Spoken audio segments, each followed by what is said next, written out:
Hey there! Let's learn how to clean out some of those old, unused devices from Jamf School.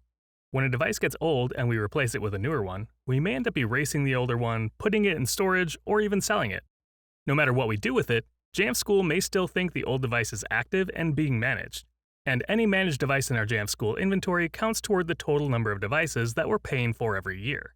When the time comes for your Jamf School contract to be renewed, you will be told to clean out old devices from your inventory to ensure that you're not paying more for devices that you're no longer using. We can accomplish this by using inventory filters to search for old devices and mass actions to delete them. On the Jamf School dashboard, our total number of managed devices is listed near the top left.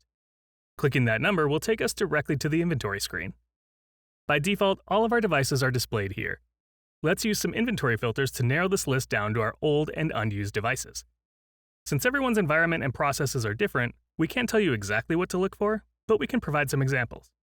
One of the best methods to find old devices is to search for devices that haven't connected to Jamf School in a while. Click Filter on the top right. A filter menu appears on the right with all of the attributes we can use to filter this list. Scroll down to the Last Connected section. Here we can use the filter to find devices that have gone longer than a specified time without checking in with Jamf School. Depending on the time of year or how devices are used, the range we choose here may vary.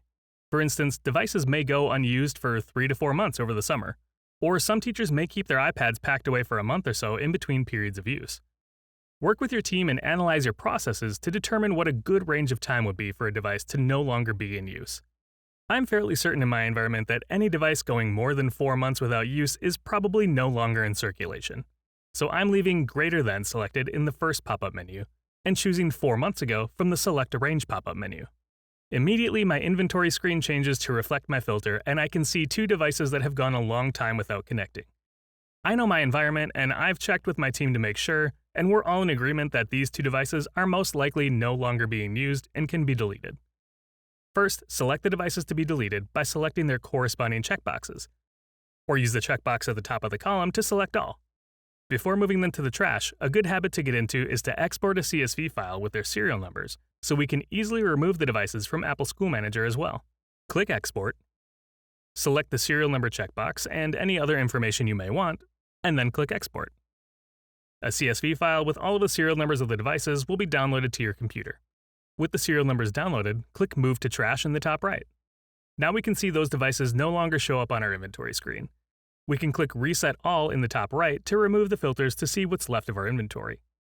If we accidentally trash something we didn't mean to, we can navigate to the Trash on the sidebar. Select the checkbox for the device we accidentally trashed, and click Put Back. If we go back to our inventory, we see that device is returned and counted as a managed device.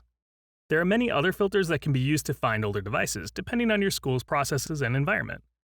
For instance, maybe your original iPads were all 6th generation, but then a year or so ago, your school upgraded to 9th generation iPads, and you know for sure that no 6th generation iPads should be left in circulation. Under the general filters, we can select iPad 6th generation Wi-Fi to see only those iPads. And since we know they're out of circulation, we can export a CSV file of their serial numbers and move them to the trash. Then, when we go back to the dashboard, we can see I only have 1 managed device remaining. Once you've cleaned out those devices from Jamf School, remember to go into Apple School Manager and release those devices with the serial numbers from the CSV files to prevent them from re-enrolling with automated device enrollment. Deleting a device from Jamf School does not automatically delete it from Apple School Manager. See the resource links for this video to learn how to release devices from Apple School Manager. Thanks for watching.